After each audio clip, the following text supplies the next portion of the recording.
hosting this webinar today about the new heat network regulations with Ofgem here to explain to us what that all involves. So Dominic Hutchin from Ofgem is going to give us a presentation, and then there will be lots of opportunity for questions at the end. So I'm sure we will have questions. We have briefed Dominic on our world, our context, and the frame of reference that we come to this agenda to.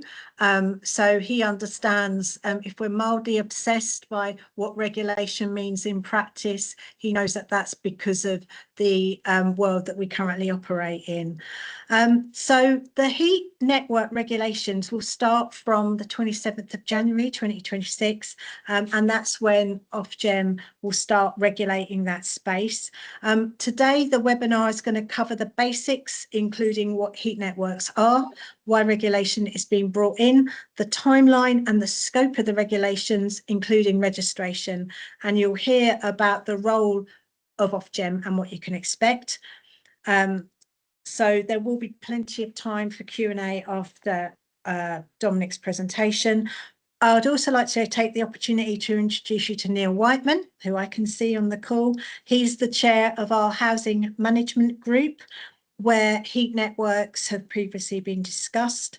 And if you want to follow on the discussion and the implementation issues that arise, please let Chloe or Sue know so that you can be signposted to the meetings next year that are going to cover this. So before I hand over to Dominic, just a bit of housekeeping, and please stay on mute because we can hear the background chatter. And put your hand up when it comes to asking questions at the end, and we'll take as many as we can. But it's equally fine to put questions in the chat as well, and we'll see how we can come to those. Chloe's going to start recording the session, which we will make available to others in the network, won't we, Sue, following this? So your colleagues will have a chance to hear that. So I'm going to hand over to Dominic. Really welcome and look forward to your for her house, because he's got to look after. He's got to look after. There you go. So thanks very much. Hi everyone. I'm Dominic Hutching. I'm a senior policy officer in Ofgem, the regulator of gas and electricity markets, and soon to be heat networks as well. So yeah, I think the intro's sort of covered everything that we'll cover in these slides. So I'll get through these, and yeah, a lot of time in the agenda for questions as well. So happy to take those. If there's anything that I can't respond to, because we do, in these slides, we'll cover sort of some areas I don't directly work in, but I'm happy to take any questions on notice and get back to people outside of this meeting as well. All right, I'll just check if I can get the tech working.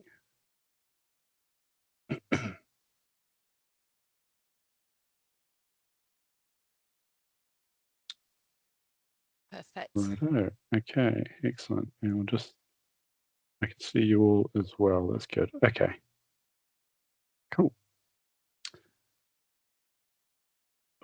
Yeah, so we'll cover off an introduction to heat networks, just sort of get the basics, which I'm sure you're sort of familiar with in your areas of work, but we talk about sort of how heat networks are defined under the regulations, get into the timeline when regulations are coming in and sort of when you have to do what.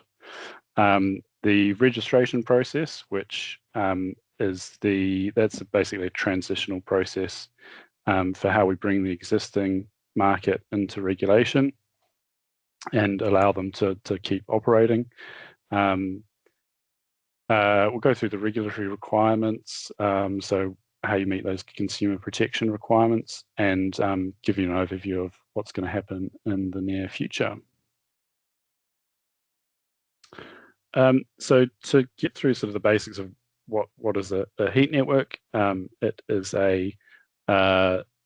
it's a network where heat is distributed, or could also be cooling and hot water, from a central source to either a single property, that would be for a communal network a single communal block, usually say a block of flats, and the heat is distributed to the flats in that building, or the larger scale district networks where you've got multiple buildings. So under the regulations, a heat network is defined as either a communal heat network or a district heat network.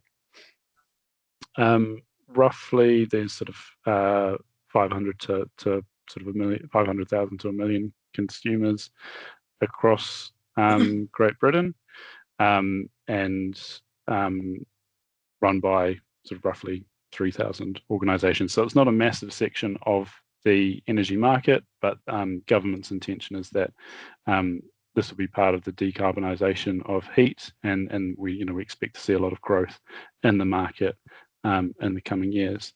It's also true that in some areas, for some cases, it can be a low cost, low carbon heating option. Certainly has been low cost in the past, prior to sort of gas crisis and that sort of thing, but can also be a low carbon option as well. This slide just gives a sort of a graphic representation of the different types of heat networks that exist. It's quite a diverse market in terms of the types of heat networks. So we have the standalone communal block, which is probably the most common heat network, a block of flats with a communal boiler supplying heat to residents in that building. But there's obviously the larger scale, sort of citywide or large area heat networks. Some of them will be harvesting waste heat, with the sort of future projections of data centers being built. That's there's an idea that those sorts of waste heat sources could feed into heat networks in the future. There's obviously some across London where waste heat is being harvested currently.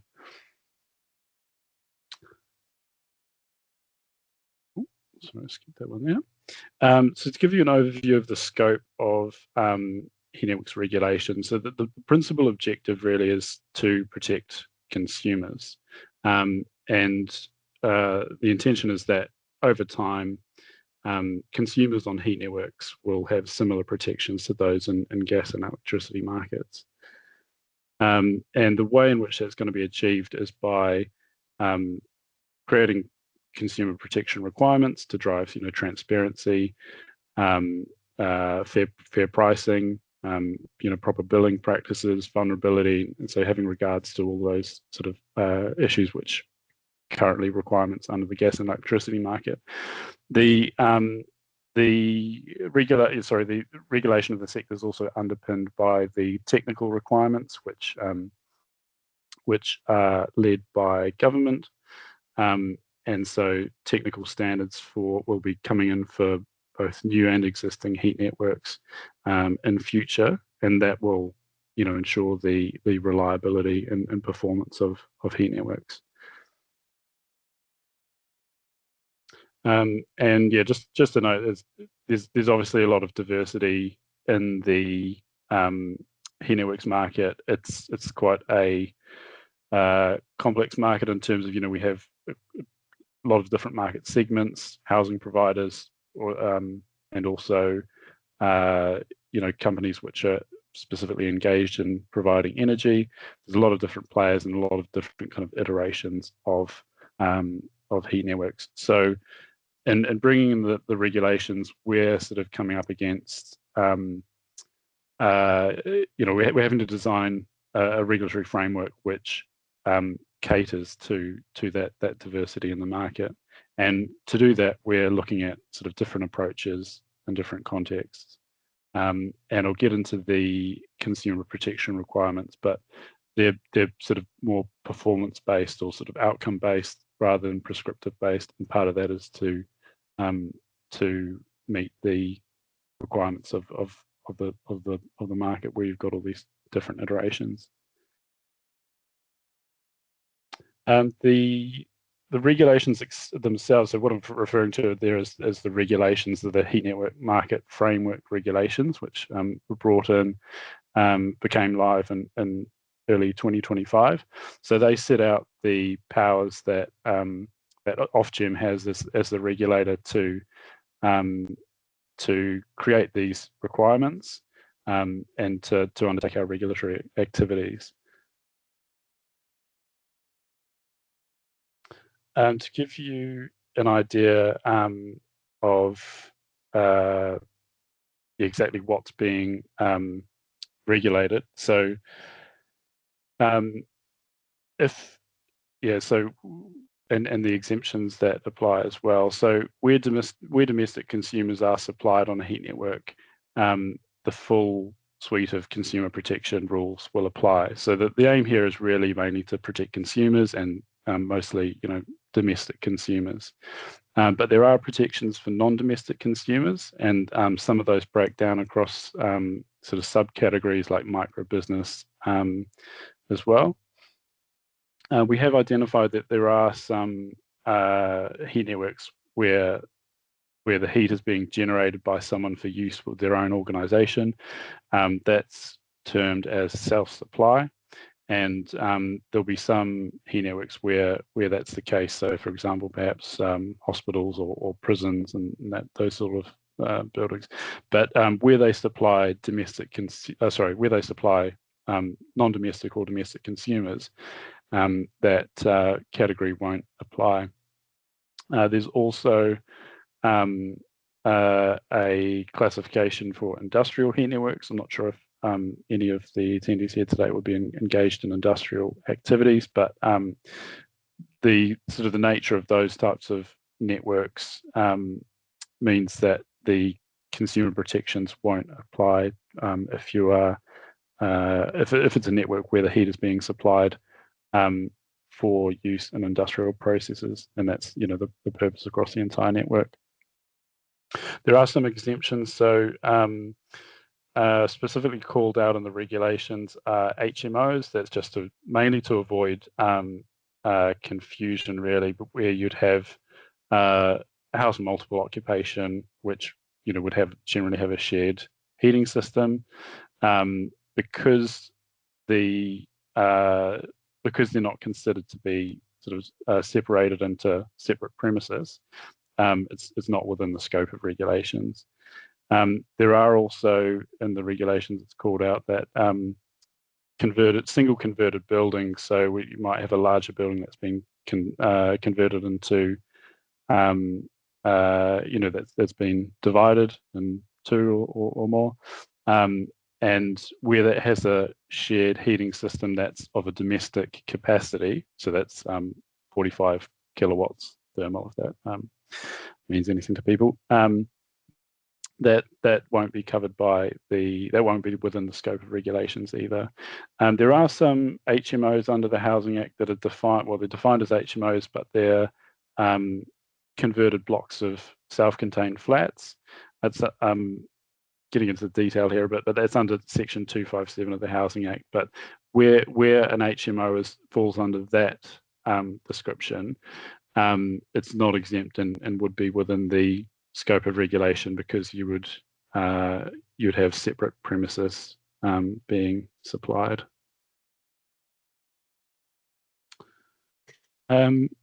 So to meet the sort of challenge of regulating the sector that has that is quite diverse and has these characteristics where heat networks are quite sort of local in nature, and there's variations in the existing standards in the market, including there's also a large number of small players in the market.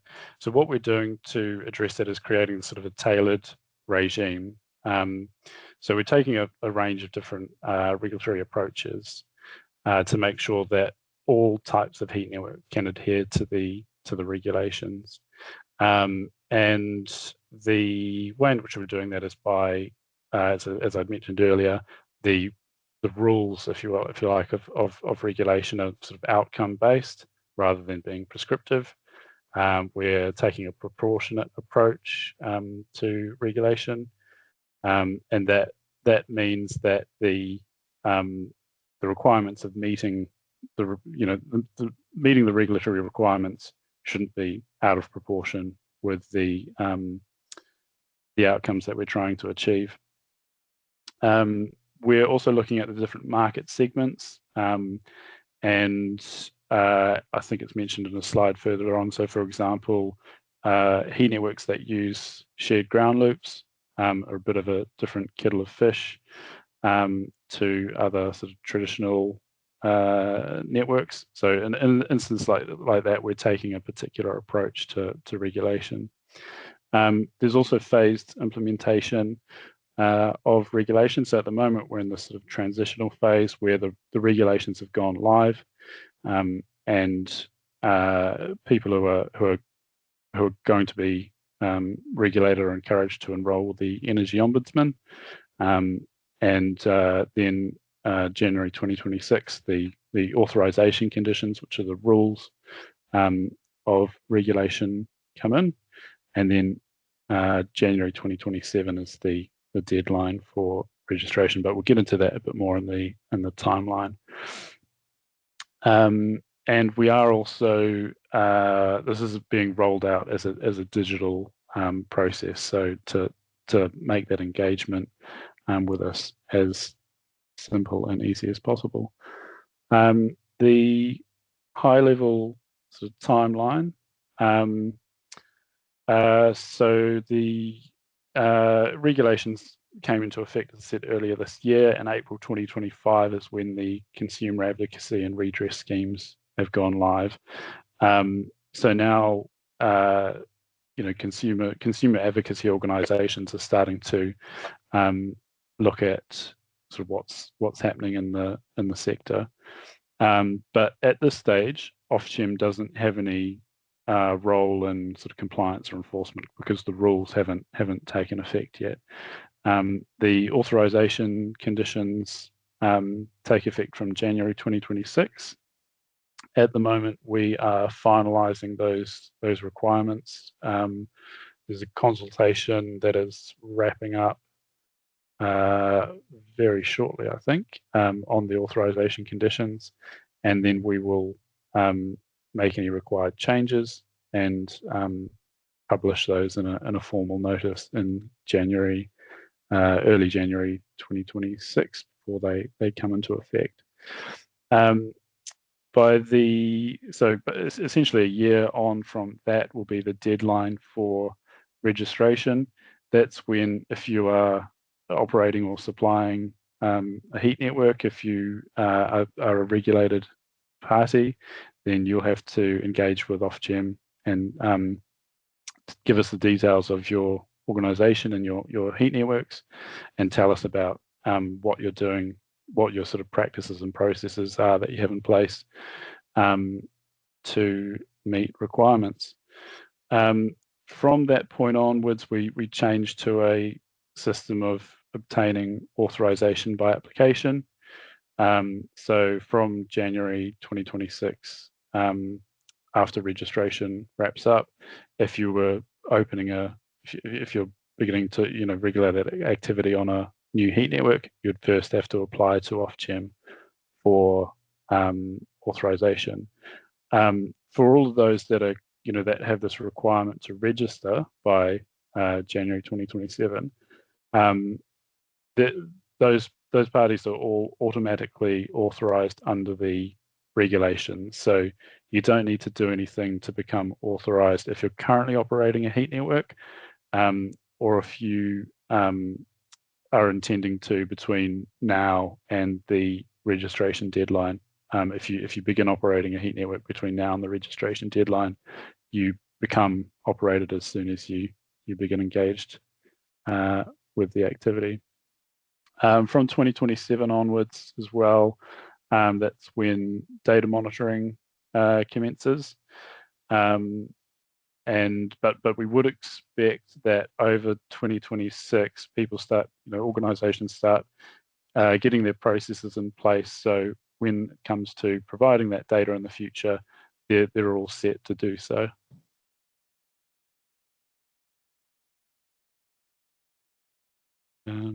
Now to registration. So as I said, registration is the process where you'll engage with Ofgem and tell us about your heat networks.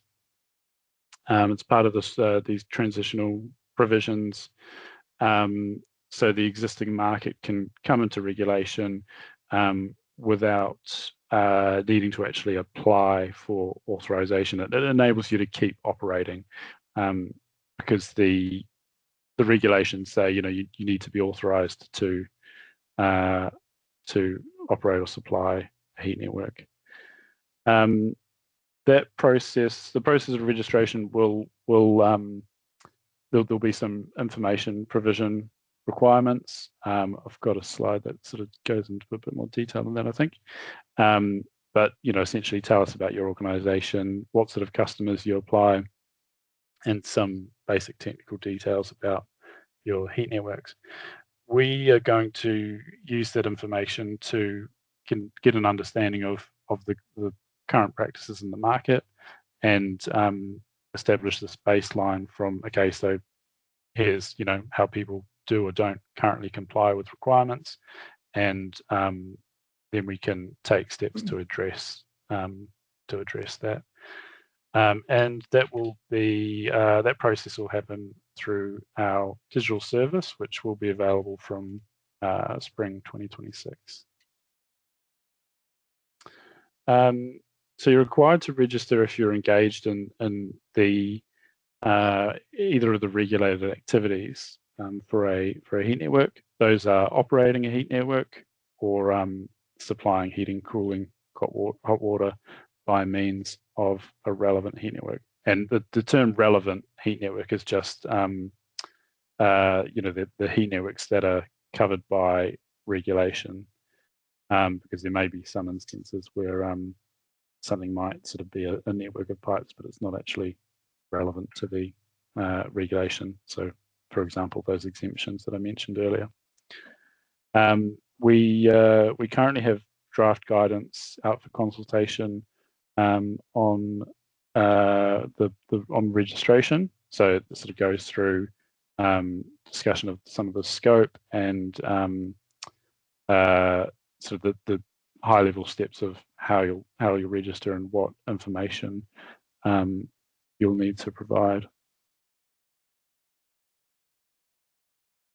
As I said, there are these information requirements. In the interest of time, I won't go into sort of too much detail unless anyone comes back with a specific question on these requirements. They are set out in the draft guidance for registration. It's the kind of information that will give us an understanding of your heat network. It shouldn't require.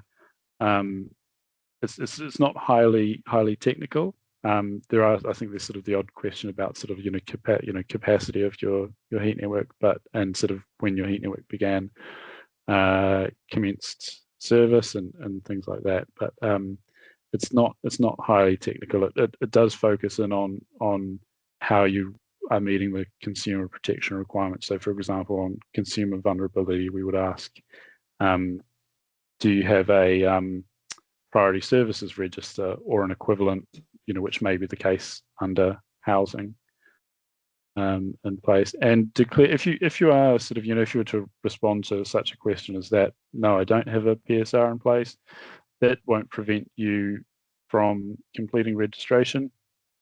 That just gives us an understanding of what's the level of compliance in the market, and we can then follow up with steps to ensure that compliance is achieved. To get into some of the key regulatory requirements, so essentially we want consumers to be able to, they should be able to expect that over time the new protections will ensure that they have a more consistent standard of service across the sector. So they need to have a clear route to hold operators and suppliers accountable if their heat network fails to meet expectations. The key requirements, also the key objectives there are provision of information, so consumers have clear and accurate information. They understand what they're paying for or what they're likely to pay in future. That they get a level of customer service and are treated fairly, and that they have a process where they can make complaints and expect that those will be investigated adequately.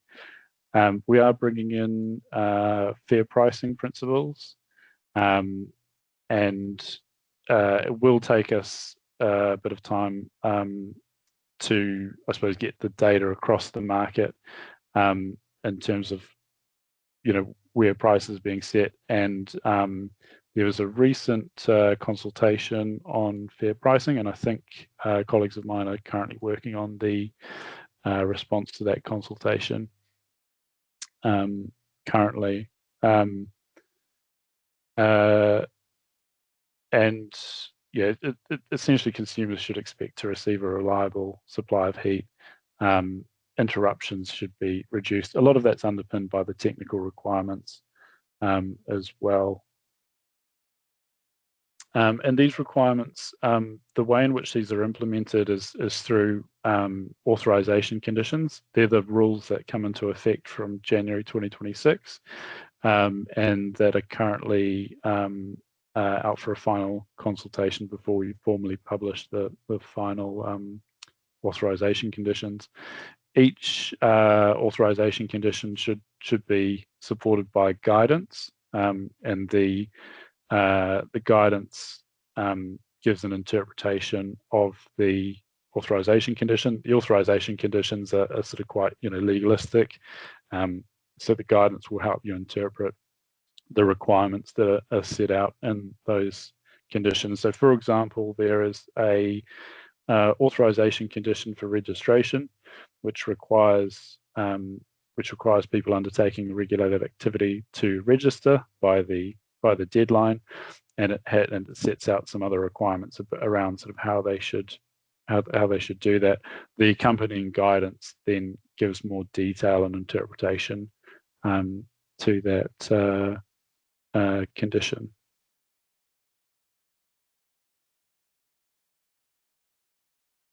And these are the consumer protection areas. You may want to refer to the draft guidance on consumer protection measures, which goes into a lot of detail. And that's all these sort of documents I'm referencing are available through the Ofgem website. So the draft guidance for consumer protection details the requirements for all these areas and how you go about meeting those. So there are rules around, I suppose, just for sort of things to pick out for the housing context, there are rules around back billing, for example, but we understand that within the housing sector, there are already existing rules that you'll be complying with, for example, with vulnerability and with back billing. So where that occurs, there's generally an allowance that we don't require you to meet. We don't require you to sort of double up on your regulatory requirements where you're already meeting those in another sector such as housing. So we understand that the rules around back billing, I think, aren't quite aligned to our proposals. And forgive me, I'm not directly working in this particular area, but I think our requirement there is 12-month limit to back billing, but in the housing sector, I understand that's a longer time frame. So I think that's been remedied in the guidance. I think there's an allowance there for that practice to continue, but do refer to the guidance for full detail on that. And interest of time, we'll just get going because I think we're almost at time for questions, but definitely happy to come back on any of these particular slides. So the what's sort of happening in the near term future. So we'd obviously all would encourage you to prepare for regulation now.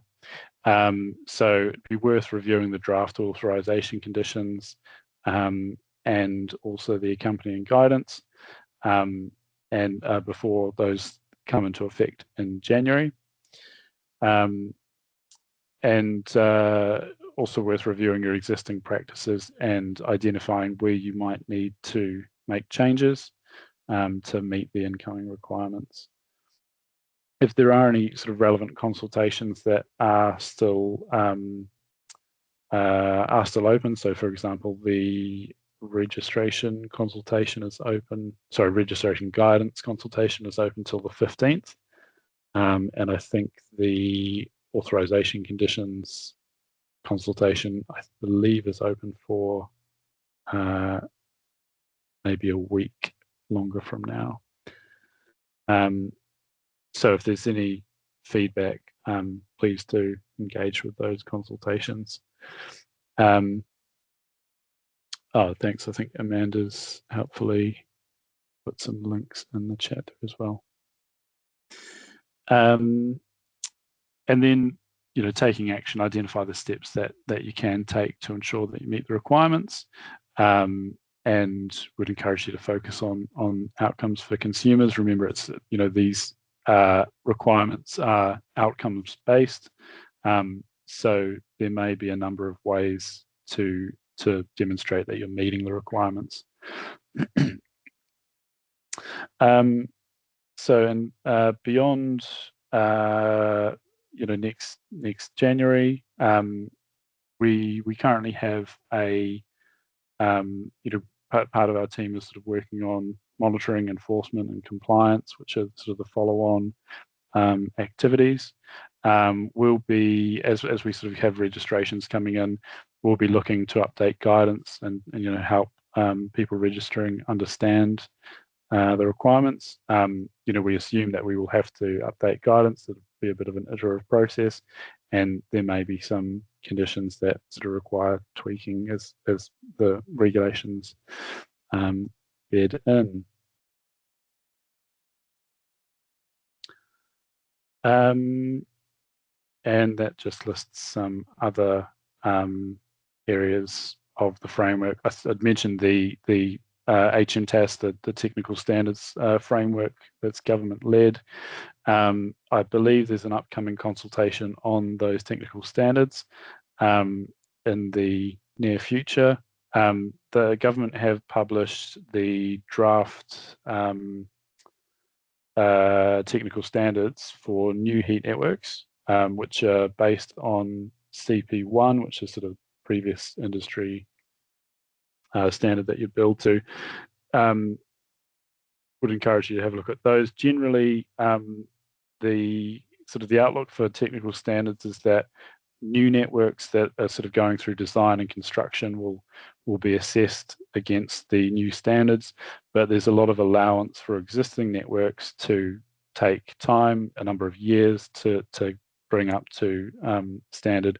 Some heat networks that are sort of more recently constructed and sort of should have been built to CP1 should be able to come into the technical assurance scheme a bit quicker. There's obviously other stuff going on with government with zoning, so I can't comment too much about that at the moment, other than that's sort of that's where government sees the future delivery of heat networks as really coming through. All right, I think that about wraps it up. There's some links there as well, so happy to take questions. Thank you so much, Dominic. That was really helpful, and we will make the slides available to everyone because there's lots of stuff in there that we'll need to digest on. So if you want to take them down now, that will be good, and then you can see everyone as they ask their questions. So please come on camera when you ask a question. But first of all, I wanted to ask, how do you propose to engage with consumers, many of whom I suspect won't know that they're the beneficiaries of this new regulation? And when will you do that? Because clearly we'll need to understand that so that we can, if we feel queries, and be prepared. Sure. So I mean, other than the sort of the many consultations we've had, I mean, they don't always pick up sort of your general consumer. There's usually consumer advocates and so on. Our comms team are looking at running various campaigns. I believe the first of that is sort of more focused on bringing in people who are required to register. Makes sense. Yeah. I think Amanda is on this call and might be able to comment on if there's consumer engagement that's in the pipeline. I guess our message to you would be, help us to get up to pace with the new requirements so that we're in a good, strong position to support our residents who, because some of it's quite complex, isn't it? And we'll need to be very clear about what we're advising residents. Yeah, and we do have, we do have a sort of a feedback loop there through consumer advocacy. So we do, have our ear to the ground about sort of what's currently happening in the industry, and also identifying, any sort of instances of poor consumer outcomes. Sorry, Amanda, did you want to comment on that? Just very briefly, sorry, hello everybody. I'm to the communications and engagement for Ofgem for Heat Networks and work with Dominic. It's just very briefly to say that we have worked very closely with Citizens Advice, Consumer Scotland, the Energy Ombudsman. As Dominic mentioned, the 1st of April this year was with the launch of the services. So they're really taking a lead. They know the consumers best, but we continue to work with them on that. We're also going to be completely upgrading our kind of our web presence that's consumer facing.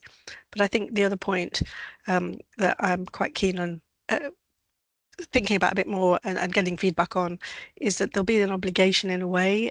Well, I guess I'm saying it in a nice way, but there is an obligation on those who run heat networks to let their consumers know and guide them. But we're thinking about, is there some sort of standard wording, that we can provide to help you inform your consumers and that kind of thing. But any feedback on those kind of ideas I'm interested in, so I don't want to hijack this, but hopefully that's helpful.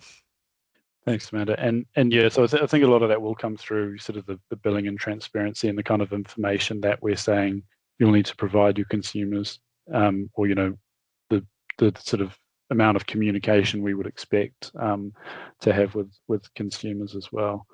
So it should come through those requirements to a degree. Okay, that's great. We're going to move on to questions. We've got lots, which is great.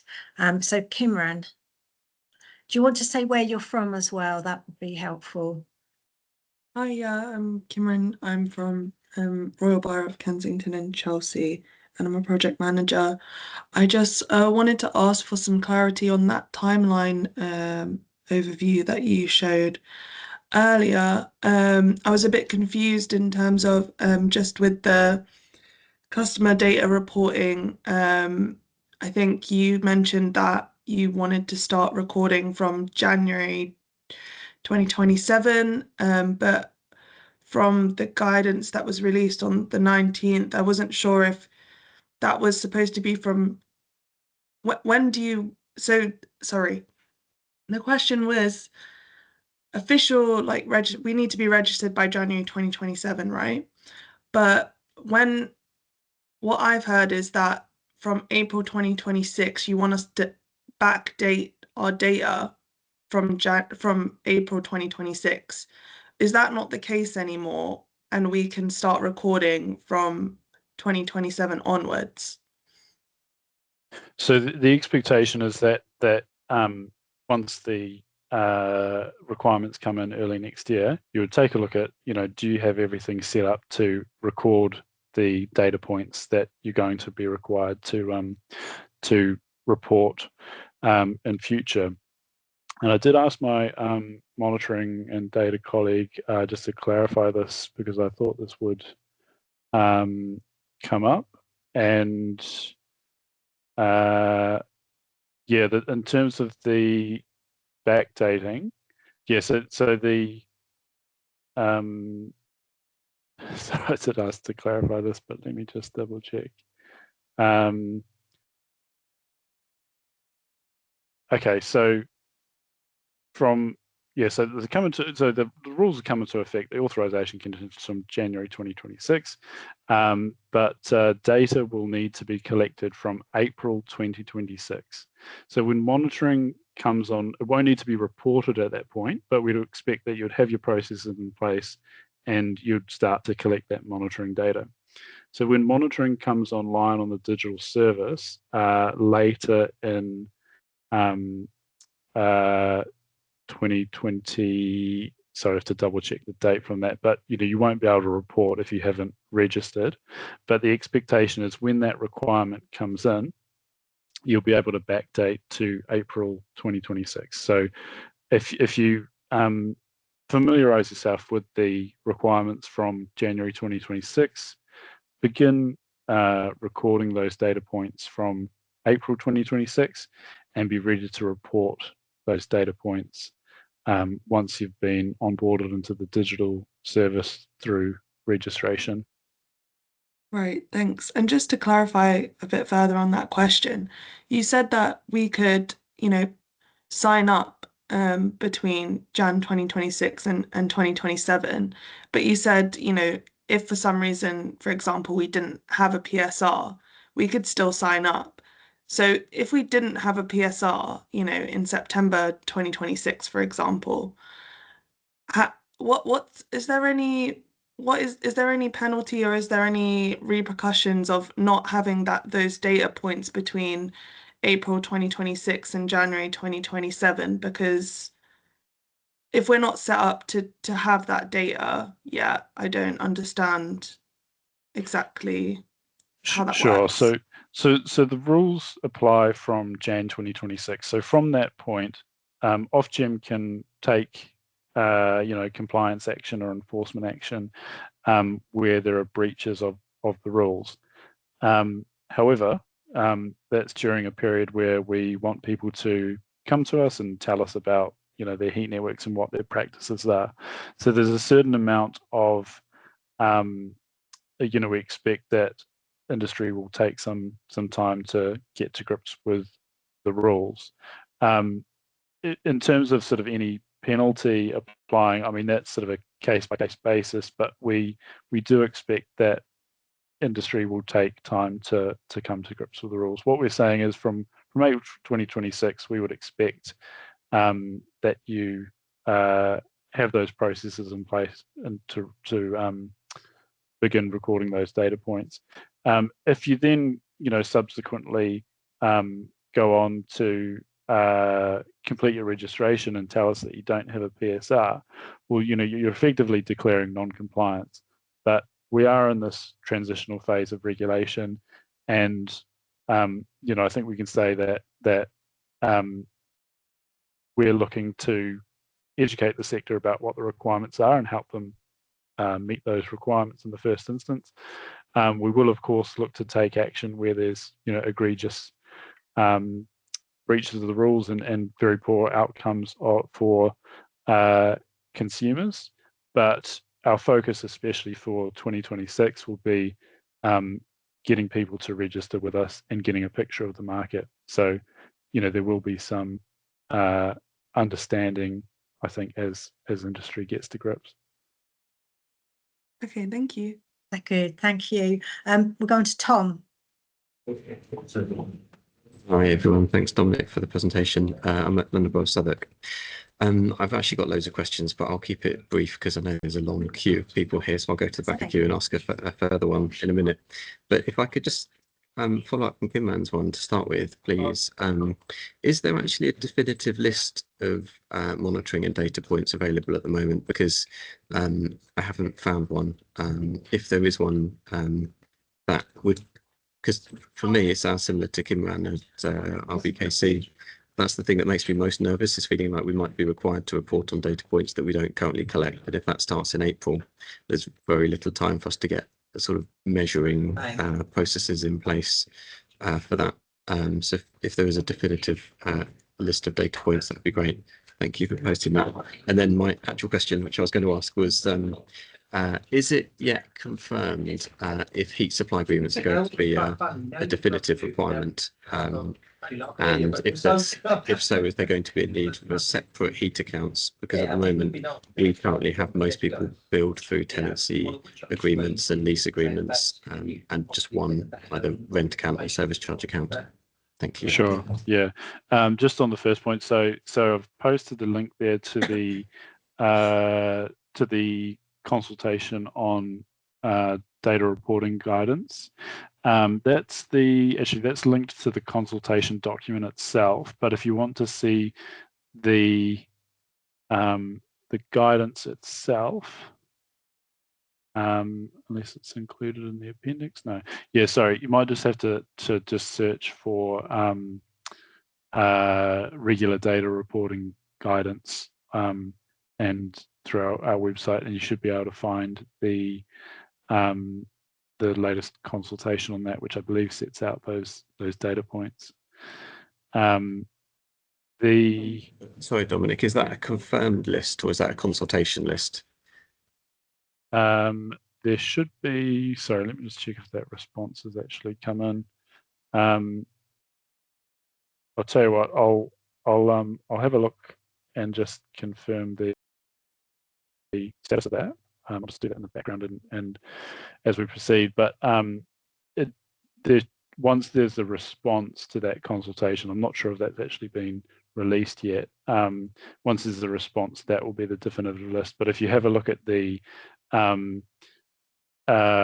data reporting guidance, the draft guidance, that should be fairly definitive because it's based on interpretation of the authorization conditions. So it shouldn't really change in terms of policy. It should, we might sort of tweak it in terms of helping people understand the requirements, but it shouldn't actually really change the metrics.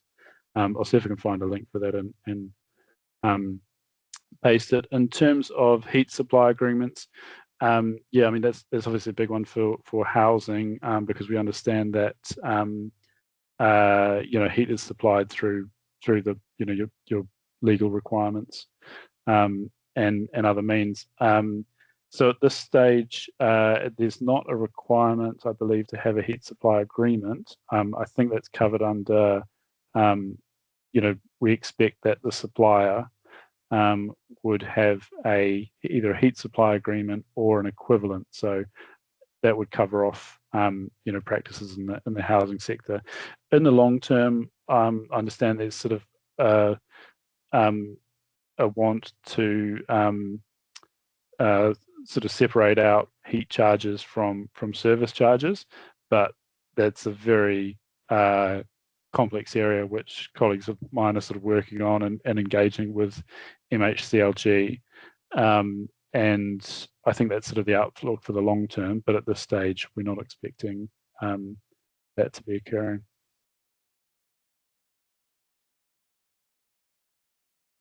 Okay, is that good? So we'll move on to Shahid. Thank you very much, Joanne. My name is Shahid. I'm from the London Borough of Waltham Forest. First and foremost, thanks, Dominic. Really informative presentation. Lots for us to digest and take stock of.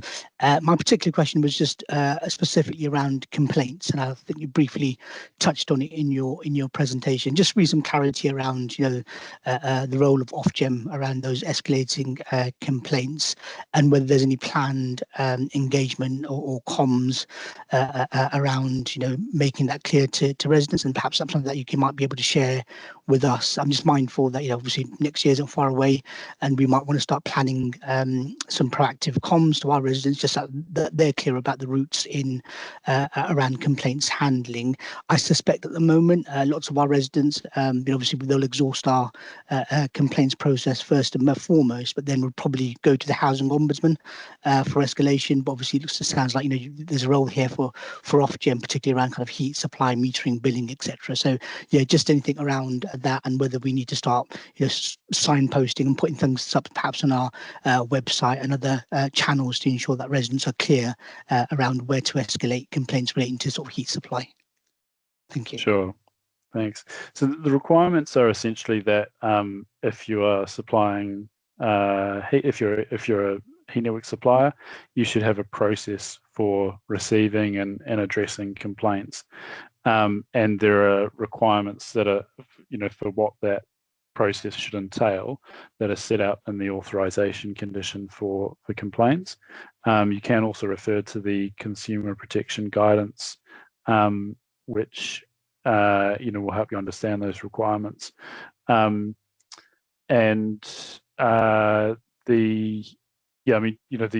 think there are probably also some requirements around how you communicate that, that exists to your consumers, and will also be, as part of the monitoring, one of the data monitoring metrics will be number of complaints, and I think it's on a quarterly basis.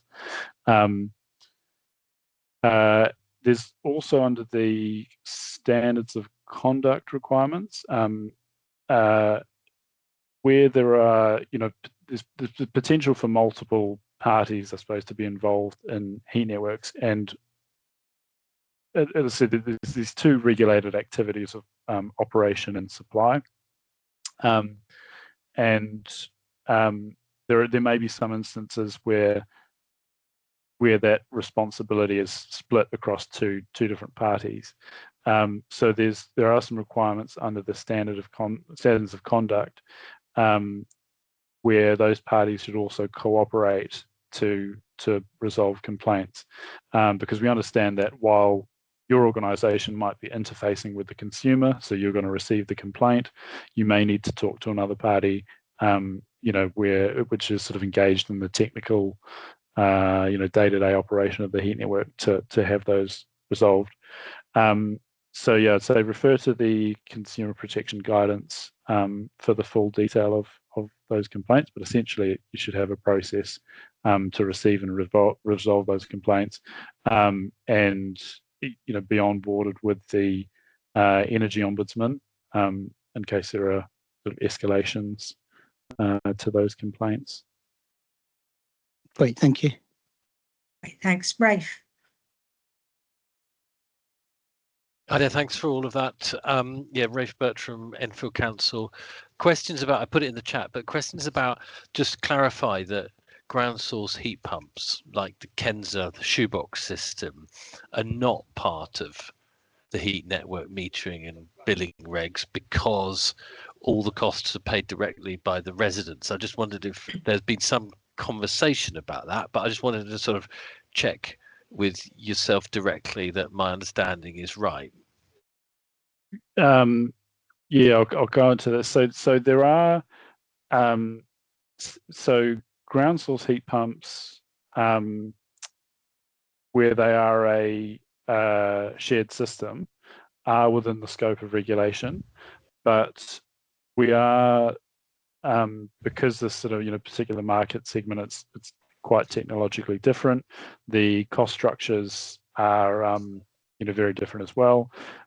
We've got a particular way of applying the framework. So and we are quite engaged with Kenza as well on this, as sort of the leading industry player, really. And where you have in the social housing sector, for example, where there's often termed the non-utility model, so consumers won't be being charged for accessing the network, or sort of accessing the loop rather, but there are still consumer protection requirements there, in terms of the consumer getting a certain standard of service, and if the complaints, so the framework does apply, but it doesn't apply in terms of, we're not going to ask you for information about pricing, for example. There is, we wouldn't expect there to be prepayment metering or any metering really on that, within that system. So we won't ask you questions about that when you go to register. So the registration process and the framework in general, the way in which you comply with the requirements, takes into regard that the fact that it's a shared ground loop system without any charges being levied to the consumer. But there's still an expectation that a certain standard of quality of service will be delivered, and there's sort of some other things as well. Like, we understand that the consumers, basically all the costs goes through their electricity supplier. So things like self-disconnection, disconnecting their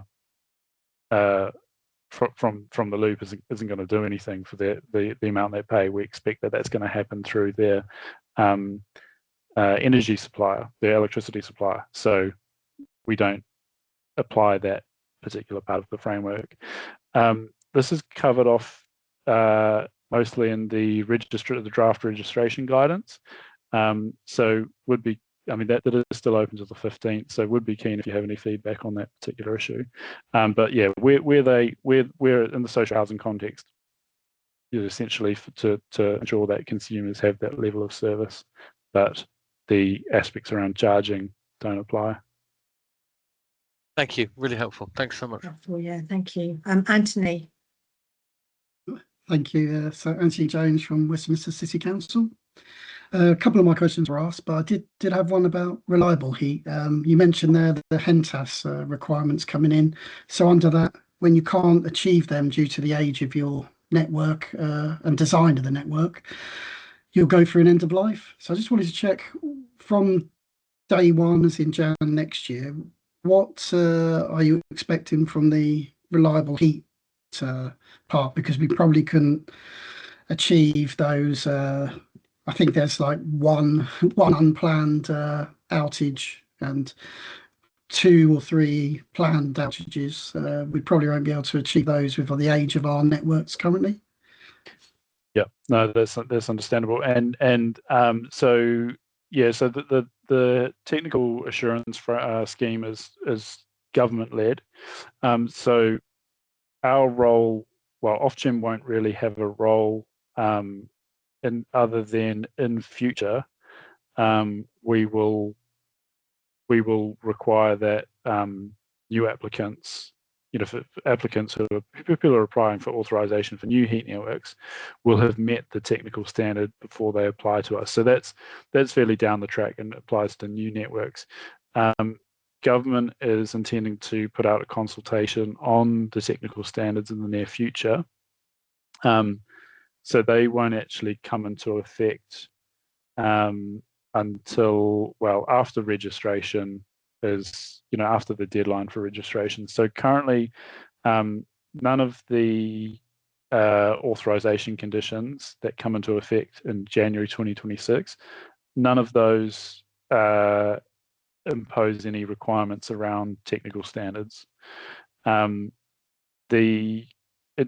future, we'll probably have an authorization condition which would require you to enroll with the code manager, the technical assurance scheme rather, and begin whatever the journey is for your heat network, because there will be different journeys between I think 3 and 8 years for older networks, and then there is regard to these networks which are never going to be able to achieve the standards, quite frankly.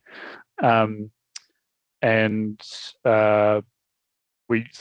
in future we would create a condition, but it would be aligned to whatever the requirements that are finalized for HENTAS end up being. So at this stage, you won't need to worry about the technical standards at this stage, and not through any actions that Ofgem take for existing networks, but look out for that consultation from government and the future requirements that come in under that. Thanks for that. Yeah. Right, thank you. Is it Jana? Mute. Oh, sorry, mute button. Yeah, I'm Jana. Thank you.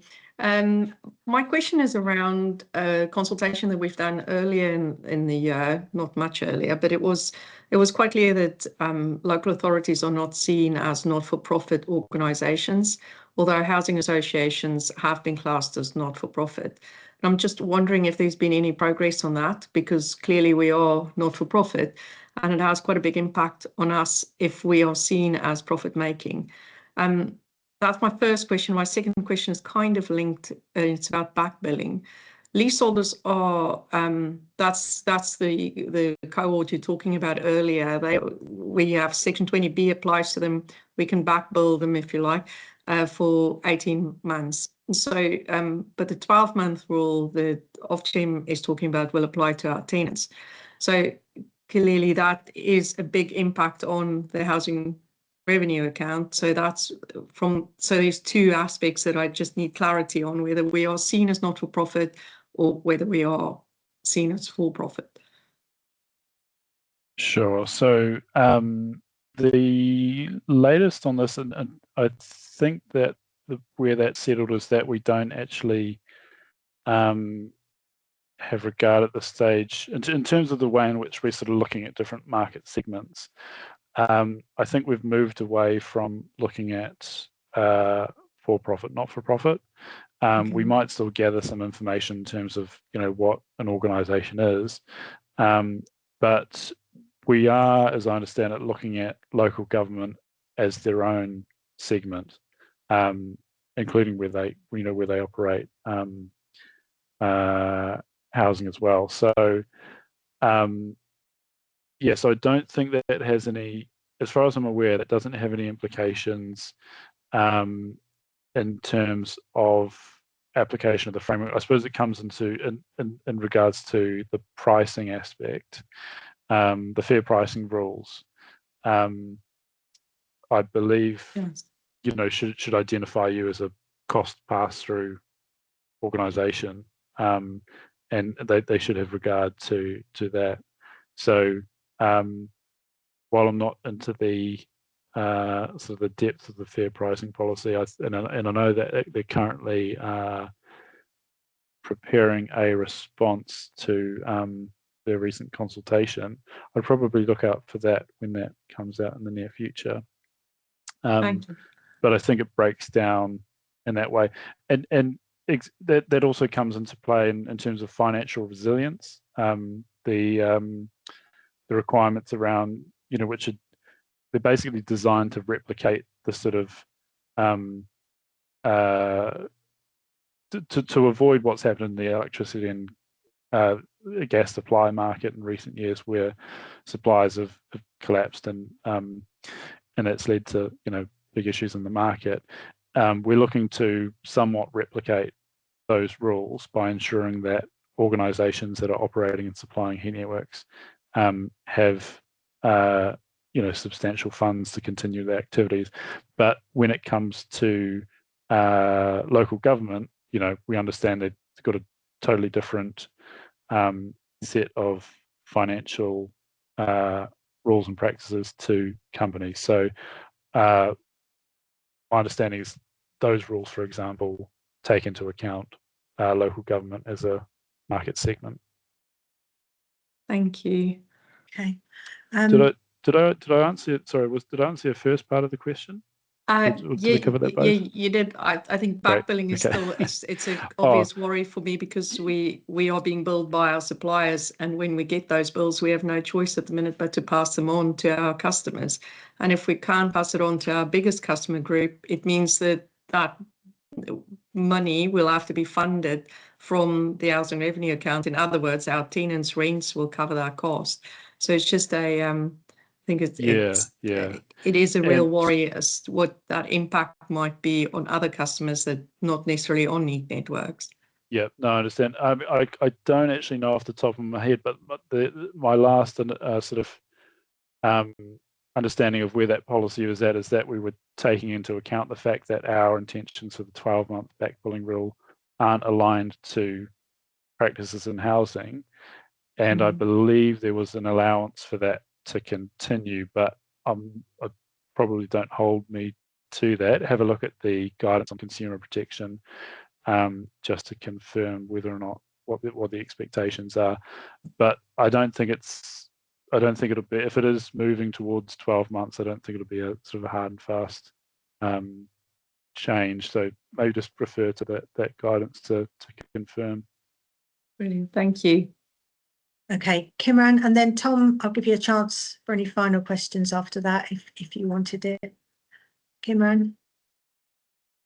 Hi, hiya. I just wanted to ask for a bit of, I think it was on your second last slide, you talked, there was like more information to come on debt recovery.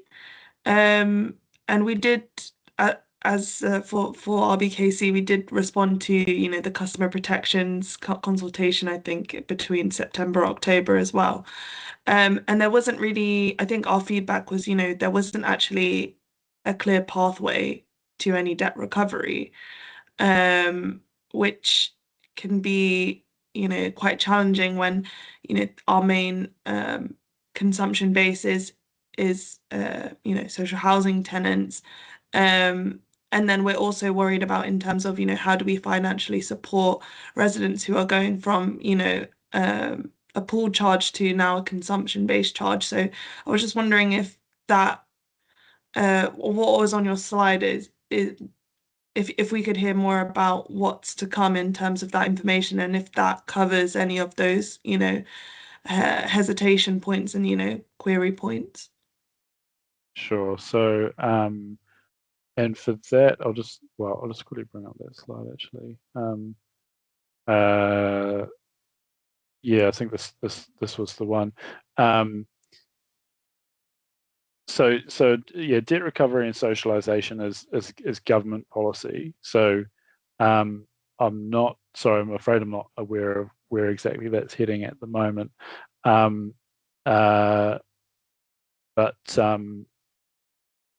Yeah, perhaps trying to think what the sort of the timing of that would be. Yeah, I mean, basically, government will be looking to bring that, you know, to develop that policy further. But at this point in time, Ofgem's involvement is mainly related to, I suppose, you know, your financial resilience policies and sort of the amount of debt that you might support, and also sort of things like use of prepayment meters and that kind of stuff. That's sort of the extent of our involvement in that at the moment. Yeah, sorry, I'll have to fob that off to look out for government policy, I'm afraid, because I'm not too at the coalface with that particular. That's okay. That's okay. Policy. Tom, did you want to say anything else? I've got a couple of questions before I hand over to Neil. I did have one more question, but it may not be one that you're set up to answer, Dominic, because I was interested in your answer to Anthony at Westminster. I was really thinking about, we've got, like Anthony's, quite a lot of older heat networks, some of which are very likely to be classed as end of life, or certainly have some parts of the networks which will be classed as end of life. From what I understand, there's going to be a heat metering requirement, which would force us to install heat meters in these older networks in order to test whether they are indeed end of life, because they don't meet the sort of requirements in terms of heat losses. But we've got networks which are what we call 4-pipe systems. So there's 4 pipes that go into each dwelling, 2 for hot water, 2 for heating. The only way to meter those is to have at least 2 meters, not one single meter. And then you'd collect data and prove to yourself, using those 2 heat meters, you'd prove to yourself that you indeed you don't comply with the heat loss requirements and your network is indeed end of life, and then you're going to have to rip it all out and start again. But of course, you're going to have to charge leaseholders to install those heat meters and controls, to then collect the data and then say to them, we're really sorry, but we've just spent your money. We're going to have to rip those new things out and install some other new things which are better than the last new things we just installed. It's clearly not a sensible approach for homeowner money, council money, time and disruption, etc., etc. So I really feel there ought to be some kind of modelled or calculated approach to declaring end of life, rather than having to prove end of life through collected meter data where meters don't already exist in the properties. And I just wonder if there's anything that you can say about that. Has that problem been recognised in the sort of policy development? Sure. Is there a solution for it? Sure. I Yes. don't know if there's I don't know if there's a solution proposed, I'm afraid. But this is something that will be covered, I believe, in the upcoming HNTAS consultation that government is leading. I will say that I think government seems to be acutely aware of the fact that there's massive investment required to get some of these heat networks up to technical standards. And I think that's, well, I mean, they seem to be leading with the publication of the draft technical standards for new heat networks. But we're sort of looking to this upcoming consultation to see how the position gets established for existing ones. So, yeah, sorry, I can't be more help than just to say look out for that consultation. Okay, thanks very much. Things are evolving, aren't they? Just a final question from me and then a comment. What does enforcement look like, Dominic?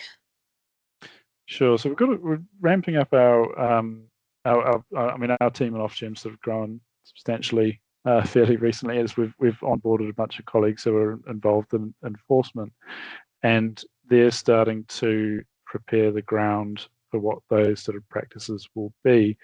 And I think they're also sort of doing sort of a shadow enforcement. So I think at the moment they're looking into some real cases to establish, what they would do once rules come into effect, and how that will all operate. I think during the transition to full regulation, we're looking to ensure that stakeholders have an understanding of the requirements, and that they've got all the information they need to meet those requirements. And then that's sort of feeding back to us in terms of monitoring data, so we have a good idea of what's happening across the market. The sort of one of the key issues generally, and also with enforcement, is the fact that there's just so many more regulated parties operating and supplying heat networks than there are, say, gas and electricity suppliers. So we're not, as a regulator, we're not going to be able to really have that level of relationship that we currently have with other energy suppliers. So I think it'll be very sort of data driven. We'll be relying on